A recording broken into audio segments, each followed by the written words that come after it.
What happens when one of Hollywood's most respected directors sits down for what should be a routine interview, only to face an ambush that exposes the toxic underbelly of daytime television?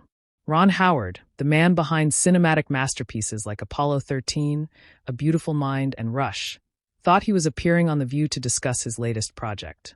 Instead, he found himself trapped in a verbal cage match with Joy Behar, whose relentless attacks and twisted logic would push even the most patient filmmaker to his breaking point. This is the story of how a beloved director's composure cracked live on national television, and why millions of viewers witnessed one of the most uncomfortable moments in talk show history. Before we dive in, make sure to hit that subscribe button and let me know in the comments what you think about media ambush interviews. The green room at ABC Studios buzzed with the usual pre-show energy. Ron Howard adjusted his tie, glancing over the talking points his publicist had prepared. The interview was supposed to focus on his upcoming film, a heartwarming drama about small-town America that had already generated Oscar buzz. He'd done hundreds of these interviews over his decadescent-long career, from his days as Opie Taylor to directing some of Hollywood's biggest hits. The View should have been a cakewalk. "Mr. Howard, we're ready for you," a production assistant called out, clipboard in hand. Ron followed her through the maze of corridors, past framed photos of celebrity guests, and memorable moments from the show's long history. He could hear the audience applauding as the hosts took their seats at the familiar semicircular table. Whoopi Goldberg's voice boomed through the speakers as she introduced the segment. "Our next guest needs no introduction. He's been entertaining us for over 50 years. First as an actor, and now as one of the most successful directors in Hollywood. Please welcome Ron Howard." The audience erupted as Ron walked onto the set, his trademark warm smile lighting up his face. He waved to the crowd, shook hands with each host, and settled into the guest chair. The studio lights felt hotter than usual, but he chalked it up to nerves about promoting a film he was particularly passionate about. "Ron, thank you so much for being here," Whoopi began, her tone genuinely welcoming. "I have to say, I've been a fan since the Andy Griffith Show days." "Thank you, Whoopi. Those were magical times. And I feel incredibly fortunate to have grown up in front of America's eyes," Ron replied, his voice carrying that familiar Midwestern sincerity that had endeared him to millions. Sarah Haynes leaned forward, her expression bright and engaged. "Your new film deals with themes of community and resilience. What drew you to this particular story?" Everyone. Ron's eyes lit up as he began discussing his passion project. "You know, Sarah, in today's divided world, I think we've forgotten how much we have in common. This story reminded me of the America I grew up in, where neighbors looked out for each other regardless of their political beliefs or backgrounds." That's when Joy Behar decided to pounce. "That's interesting, Ron." Joy interrupted, her voice carrying an edge that made the other hosts glance her way. "You talk about the America you grew up in like it was some kind of paradise. But wasn't that the same America that was segregated, where women couldn't open bank accounts, and where being anything other than straight, white, and Christian meant you were a second-class citizen?" The temperature in the studio seemed to drop 10 degrees. Ron blinked, clearly caught off guard by the sudden shift in tone. "Well, Joy, I certainly don't want to romanticize the past. Every era has its challenges, and we've made tremendous progress as a society. Progress that people like you fought against every step of the way." Joy shot back, her voice rising slightly. "Let's be honest about what you're really saying. When you talk about the good old days, you're talking about a time when people like you had all the power and everyone else knew their place." The audience shifted uncomfortably in their seats. This wasn't the friendly chat they'd expected. Ron's publicist, watching from the wings, looked like she was about to have a panic attack. "I think there's been a misunderstanding," Ron said, his voice remaining calm but with a hint of confusion. "I was simply talking about community spirit and how neighbors used to look out for each other. That doesn't have anything to do with politics or social hierarchies." Joy leaned back in her chair, a satisfied smirk playing across her lips. "Everything is political, Ron. Especially when someone with your platform starts waxing nostalgic about the past. You can't separate art from politics, and you can't separate nostalgia from the reality of who was suffering while you were having your perfect childhood." Sunny host tried to jump in, perhaps sensing the interview was spiraling out of control. "Joy, I think Ron is just trying to talk about his film."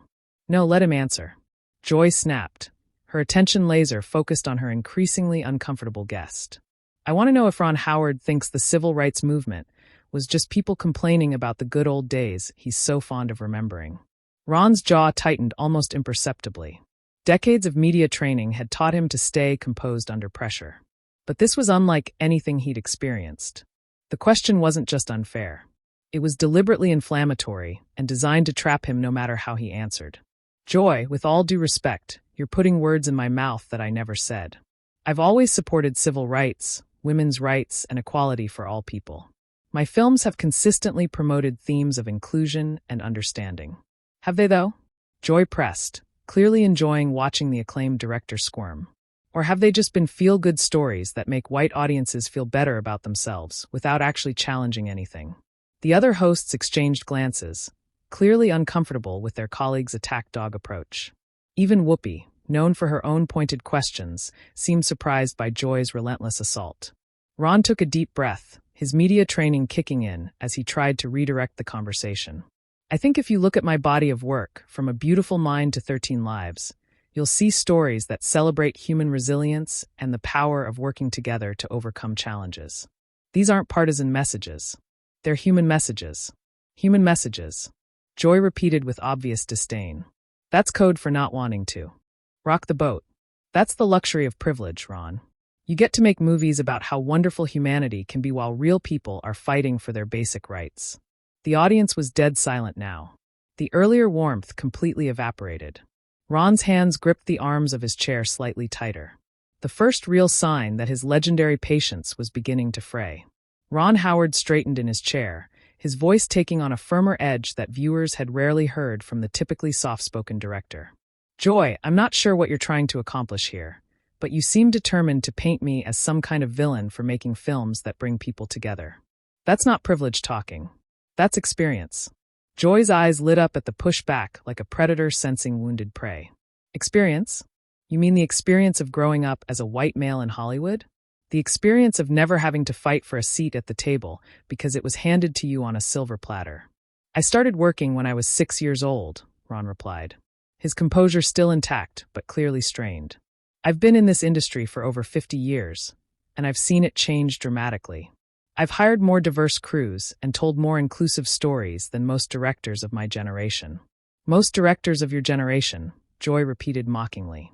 Do you hear yourself? You're grading yourself on a curve, Ron. You're saying you're better than other old white men. But that's not exactly setting the bar very high, is it? Whoopi finally tried to intervene, her voice carrying a note of warning. Joy, maybe we should talk about the actual film. No, I think this conversation is overdue. Joy shot back without taking her eyes off Ron. Hollywood loves to pat itself on the back for making tiny improvements while ignoring the systemic problems. Ron Howard is the poster child for that kind of thinking. Ron's knuckles were white now as he gripped his chair. What exactly would you like me to say, Joy?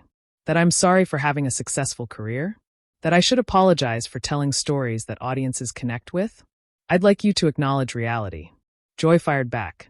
I'd like you to admit that your success came at the expense of countless talented people who never got a chance because they didn't look like you or have the connections you had.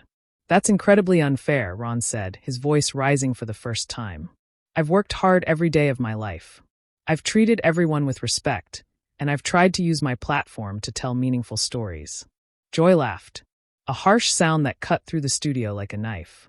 Worked hard. You went from child actor to successful director without ever having to prove yourself the way a woman or a person of color would have had to. You think that's hard work? The other hosts sat frozen, watching their colleagues systematically tear apart one of Hollywood's most beloved figures. Sarah Haynes looked like she wanted to crawl under the table, while Sunny host stared at her notes, clearly uncomfortable with the direction the interview had taken. I proved myself every single day, Ron said, his voice tight with controlled anger. Every movie I made had to succeed on its own merits. Nobody handed me anything after I turned 18 and aged out of child actor roles. Right, Joy said with obvious sarcasm. Because Hollywood is so fair and merit-based. Tell me, Ron, how many female directors did you recommend for jobs over the years? How many people of color did you mentor? I've mentored dozens of young filmmakers, Ron replied. But Joy cut him off before he could continue. How many? Give me numbers. Give me names. Because if you're going to claim you're not part of the problem, you better have some evidence to back that up. Ron stared at her for a moment, his face flushing red. I don't have to justify my entire career to you, Joy. This is supposed to be an interview about my new film, not a trial. Everything is a trial when you've benefited from an unfair system. Joy snapped.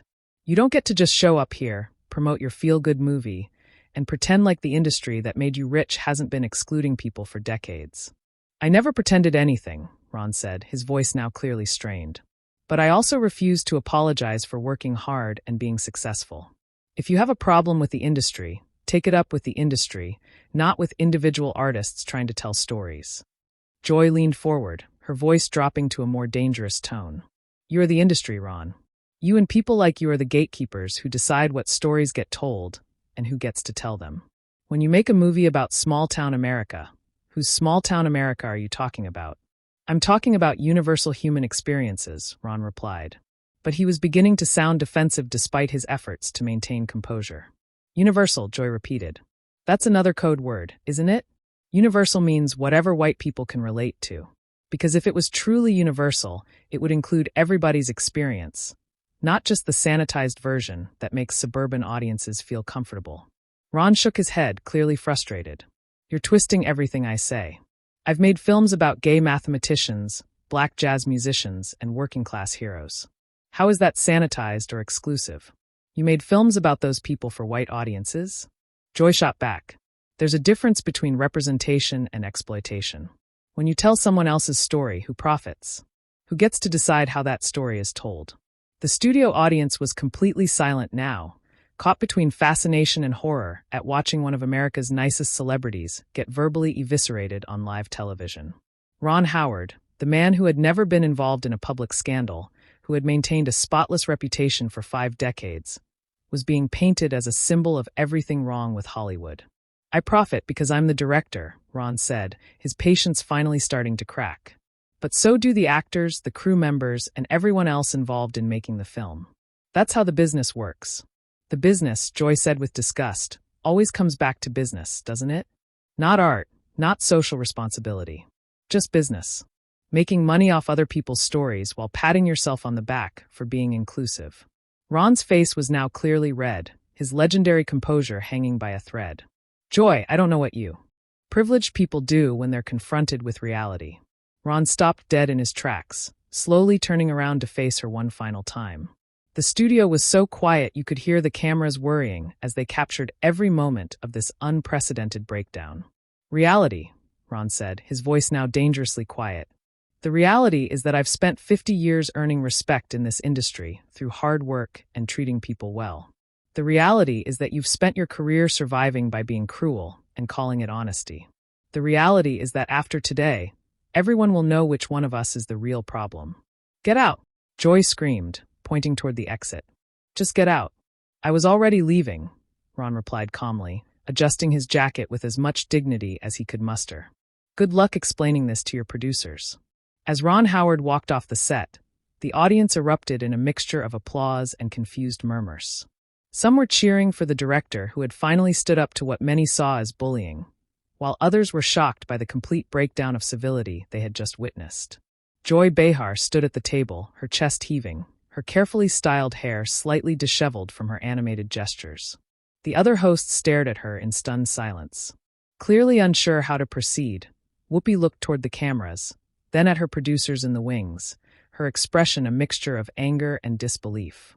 The cameras kept rolling as Joy tried to compose herself, smoothing down her hair and straightening her blazer. Well, she said, her voice from shouting. I guess some people can't handle being asked tough questions, but her words felt hollow now, echoing in a studio where the audience's energy had completely shifted. What had started as Joy's moment of triumph had turned into a public relations nightmare, and everyone in the building could feel it. Whoopi finally found the strength to address the cameras directly. We'll be right back after this commercial break, she said, her voice strained as the red lights on the cameras dimmed, indicating they had gone to commercial. Joy slumped back into her chair, the reality of what had just happened beginning to sink in. She had pushed too hard, gone too far, and turned a respected director into a sympathetic figure while making herself look like the aggressor. The other hosts avoided eye contact with her as production assistants scrambled around the set, trying to figure out how to salvage the remaining segments of the show. In the wings, producers were frantically making phone calls, already knowing that this footage would be replayed endlessly across social media and cable news. Joy Behar had gotten the confrontation she wanted, but at a cost that would follow her for the rest of her career. And somewhere in the ABC building, Ron Howard was removing his microphone, shaking hands with apologetic staff members, and walking out the door with his reputation not only intact, but somehow enhanced by his willingness to finally fight back against the toxic culture of attack journalism that had taken over daytime television. The View would continue without him. But the damage had been done, and everyone watching knew exactly who had won this brutal exchange. So, what do you think? Was Ron Howard justified in finally standing up to Joy Behar's relentless attacks? Or should he have maintained his composure no matter what? Drop your thoughts in the comments below. Hit that subscribe button for more celebrity drama breakdowns.